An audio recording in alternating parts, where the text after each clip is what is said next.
Chapter 1. Like Father, Like Son. My father was my first and most important role model for masculinity. He taught me how to hit a baseball, get good at tennis, and fall in love with fishing. We were both crazy about saltwater fishing. We spent hours on the ocean side by side, silently enjoying our bond. He was a doctor and had hopes of me following in his footsteps. As adolescence approached, it became abundantly clear my feet were hell-bent on following a different path, any path but his. My dad had no idea how to deal with my rebellion. He grew silent and distant and pretended he didn't care about me. I hated him for that. I expressed my hurt and anger just as covertly by acting like I didn't want anything to do with him either. We resided under the same roof while living 1,000 miles away from each other. For much of my 20s and 30s, I went about my life without much of a relationship with my father. We had stopped trying to change each other, but the walls remained thick and cold between us. We had both written off the relationship as having flatlined, incapable of resuscitation. I collected plenty of evidence for my father's guilt, having witnessed him verbally and physically abuse his children, me included, and my mother, whom I instinctively longed to protect. But I could not do it. I couldn't even protect myself. He would sometimes fly into a rage when he drank alcohol. His behavior colored my world. I began to see men like my father everywhere I looked, men who sometimes used their masculine strength to harm others. I related more to my mother and sisters, agreeing with their motto, "Men suck." I became a young man with an abundance of sensitivity, but fearful and ashamed of my masculinity. A soft male, you might say. Gentleness abounded, but without a backbone. Women appreciated me, but the ones I was attracted to usually viewed me as a friend. I lived to please them, to get their approval. I was more of a boy than a man. And that changed for me dramatically in 1996. That was the year a friend of mine suggested I take part in a men's initiation adventure called the New Warrior Training, taught through a movement called the Mankind Project, which still thrives worldwide in every major city. The training is produced by a team of as many as 75 experienced on-site volunteers who are responsible for initiating up to 40 men at a time. The leaders don't get paid. It's a labor of love, tough love, honesty to the max, like nothing I had experienced before. But it was also safe love, non-shaming, and a fertile container for self-awareness and self-honesty. Because I had never dared to be that mindful, my experience was confronting and terrifying. I remember bringing a notebook, thinking I might jot down some valuable ideas.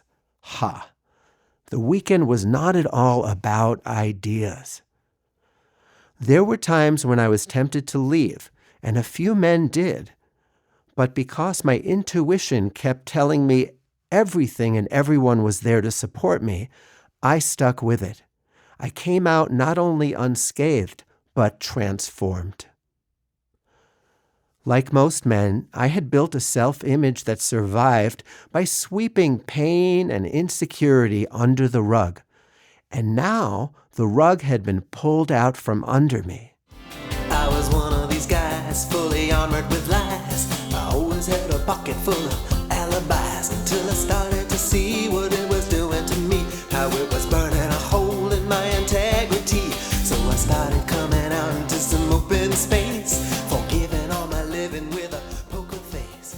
Sometimes I slip, but I don't crack my whip. Before my initiation, I thought my manhood was synonymous with my penis size, my status in the eyes of others, and, like catching a trophy fish, if I could land a gorgeous woman. Regarding my penis, I was close, but I needed to search just a little lower. That weekend, I found where my manhood had been hiding, my balls. However, I prefer the word courage because courage is French for of the heart. After I went through the weekend, I took advantage of the free men's support groups offered in every major city by the Mankind Project. Graduates could attend these weekly gatherings for the rest of their lives. I got close to men for the first time in my life. I leaned on them. I learned to trust them emotionally. This was a refreshing change from my past when I was only intimate with women. I accessed the energy needed to face my fears and take action steps towards my goals and dreams. I also started to say no to my own bullshit, the various ways I was being slippery and manipulative with others and with myself.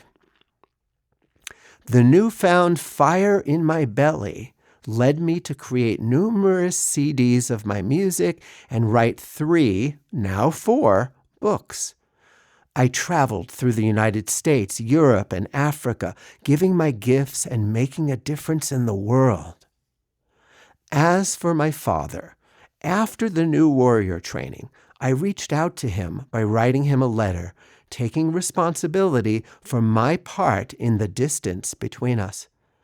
A few weeks later, I got a letter in the mail.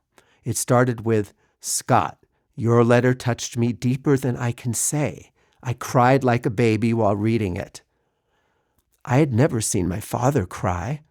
More letters followed. Then came visits, California to New York. When my mother left him, I was there. He sobbed in my arms. My father was cremated at 88 years old, and I am so glad we had buried our hard feelings 2 decades earlier. For my father and I, both expertly trained to use anger and apathy to cover up our hurt, it felt like some kind of miracle. For men in this culture to become more interested in being close than in being right, now that is indeed a miracle.